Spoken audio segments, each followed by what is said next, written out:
I want to talk about Pools, how it's different than social media, and why it's better for you, your family, and your friends. Humans are social. When we're being social online, the underlying architecture of what we use matters. Who owns it and how it works has a big impact on what it encourages, rewards, and what it evolves into over time. Being social online today has become problematic, and more people are talking about the downsides.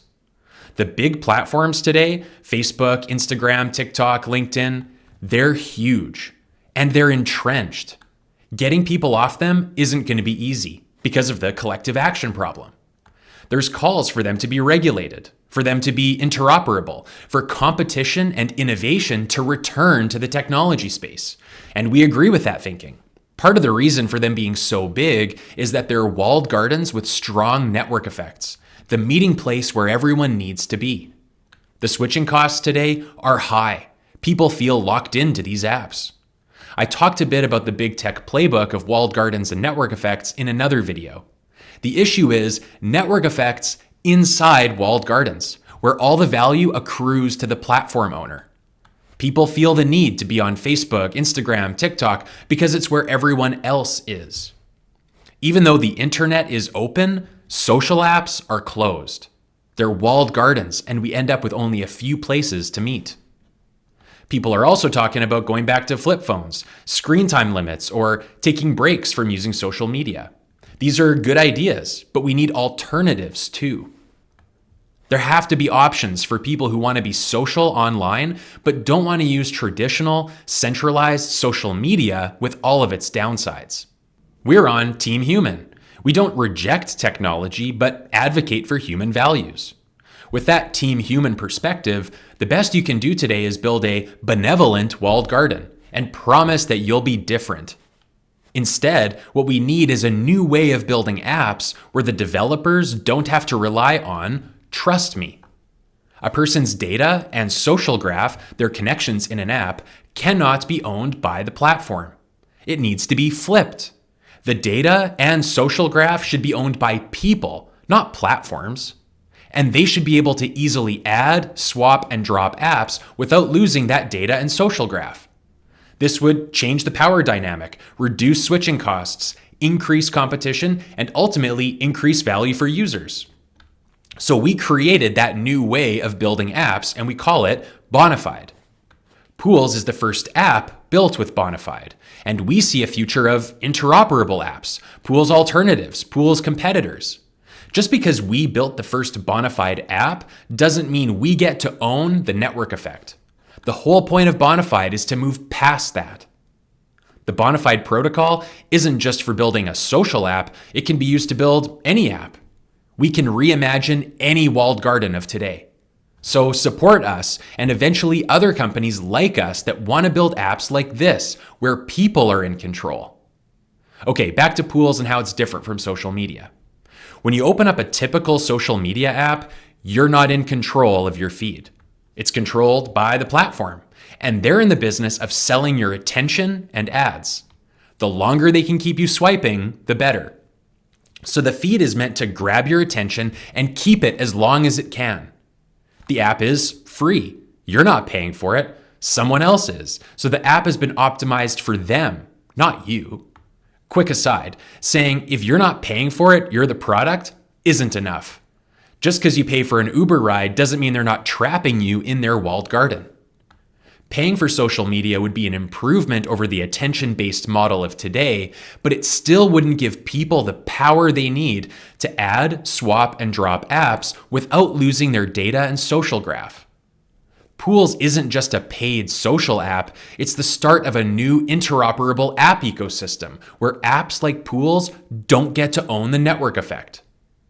Back to the feed. On social media, everyone is vying for attention. You can build your brand, promote a business, go viral. There's money to be made getting eyeballs. When you open the app, you're seeing content that's been created to succeed on that platform. The platform wants to keep your eyes for as long as possible, so that's what it rewards. So regular people, companies, professional content creators, they all then need to play the game of creating content that helps keep your eyes for as long as possible. Over time, the tail ends up wagging the dog, and creators are making content for the platforms more than they're making it for people. The necessity of pleasing the algorithm ends up impacting what gets created, and it contributes to the flattening of culture. It's not like the best content just organically succeeds on a social platform. It's content that's been created to get boosted by the algorithm. Content created first and foremost to succeed on that platform. The net effect of this is basically a bunch of hamsters on a wheel. It never ends. Even if you try and create steady content for your true audience, you're still existing in that same attention-seeking platform. Your stuff will eventually stop getting through to your audience if the app decides something else should go in their feed. You're caught in a cycle you can't break. The platform gets new people all the time, working like crazy to make content to be discovered and keep top of mind. It's a huge struggle for each individual creator, while the platform gets a steady supply of free and entertaining content to keep people swiping. Even though people are ultimately trying to get your attention to build their business, get new podcast listeners, find buyers for their art, support their band, or try their restaurant, the content they need to make to be seen on that platform must be engaging and attention-keeping. So everyone ends up making a ton of high quality and free content for the privilege of renting some followers they can try and monetize. Those followers are exactly that, temporarily rented, because it's up to the platform what they see anyway. The never-ending game continues.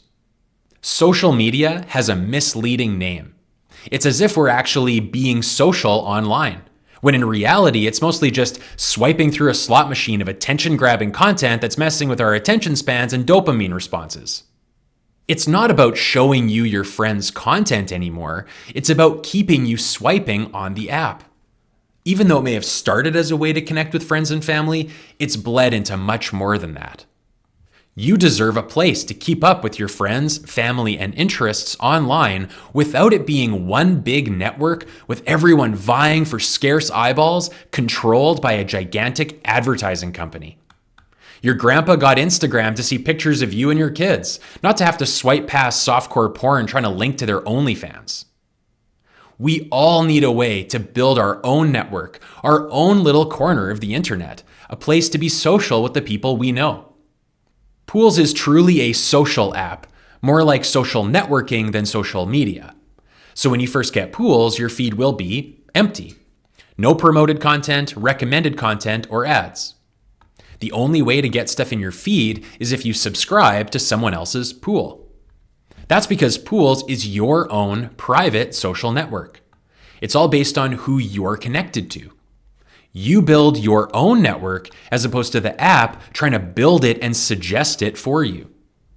Making connections is different than other apps because it's not centralized. You don't have a central profile, ID, handle, or number. Each connection you make with someone is a unique connection. You do it by sending or being sent a one-time expiring connection code outside of Pools like email or text. There's no way for people to look you up in the app. This makes Pools private, quiet, and impossible to receive spam or unwanted communication like connection requests. These things just don't exist in Pools. Okay, let's say you have some more connections now. Pools gives you a way of organizing and sharing. When you make Pools, you might keep some private, like read later or podcast episodes to listen to or recipes to try. You might share your classics movie pool with one group of friends and a pool of date night ideas with just your partner. By segmenting into pools, you can go deeper about the right things with the right people. We're people, not brands. We're into some things with some people and other things with other people.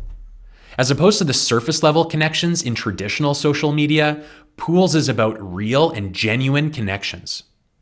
In social media, it's one size fits all.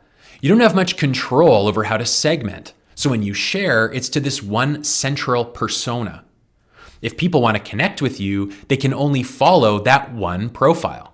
And people have internalized the idea that this is kind of who they are on that platform.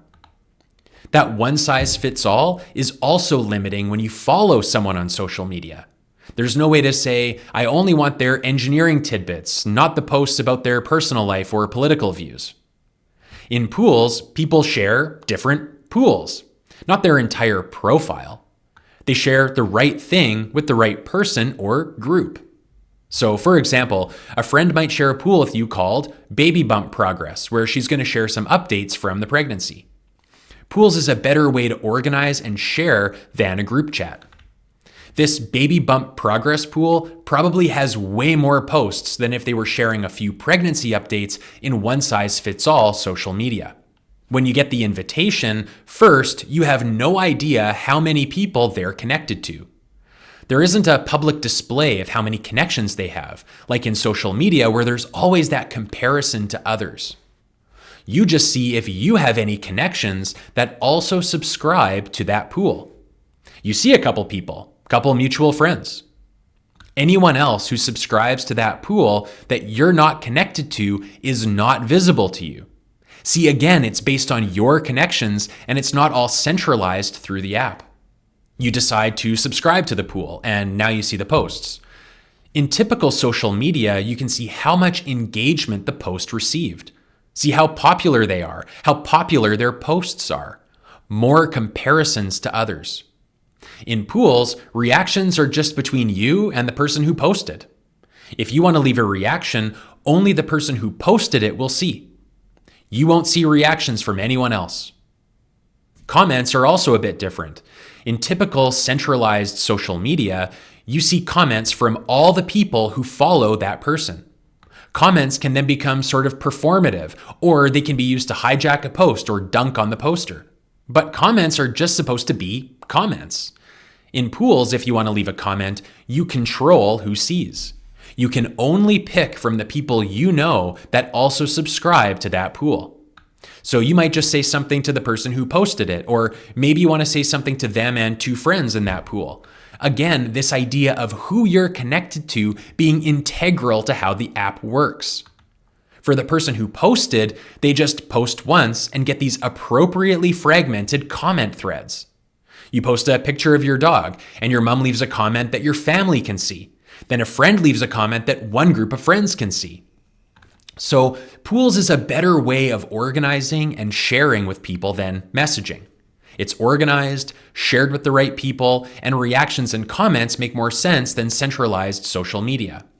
Plus, since making posts doesn't send any notifications, it's a way to share without interrupting. You can overshare courteously. Just put it in a pool. But the app also has messaging features. It looks like other messaging apps, but a few key differences, like no spam.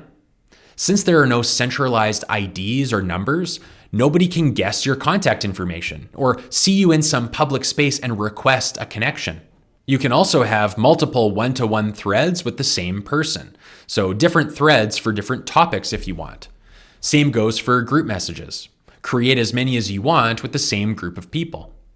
When you create and join those group messages, you can edit your name and photo. And if you're invited to a group message with people you're not connected to, they have no way of contacting you outside of that group message.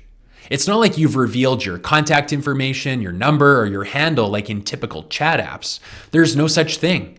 Again, it's based on your connections and not having a centralized ID or address. So in summary, we need something different than our current social media paradigm. Problem is, you don't want to support a new walled garden and get us into the same mess again. So Bonafide is the anti-walled garden technology, a new way of building interoperable apps with people in control. And Pools is the first interoperable app based on Bonafide. It's being social online without social media. Social media feeds waste your time. Pools just shows you what you want to see. Social media is one big network owned by an advertising company. Pools lets you connect with your own people, create your own network without any ads or tracking. Social media is a curated surface-level version of you. Pools is however you want to be with the people you choose. Pools is better organizing and sharing. Go deeper with the right people. Share more. Curate and discover things by creating and subscribing to lists and collections. The reactions, less performative and toxic. Comments, less performative, more natural, and appropriately fragmented. And there's still messaging features with some added benefits over current messaging apps. All of this in a decentralized app where you don't have an address, ID, number, or handle, so it's free of any spam or unwanted communication. Push back against the algorithmically generated, walled garden, one-size-fits-all, billionaire-owned, big tech direction things tend to be going online these days. Support Bonafide and a future of competitive, interoperable apps by getting pools. You don't need everyone to join, it works with just one other person. So invite your friends and family and start building your own network on your terms. Learn more about Bonafide here, learn more about pools here or in the app. Please don't hesitate to contact me. I read every email and I'll get back to you.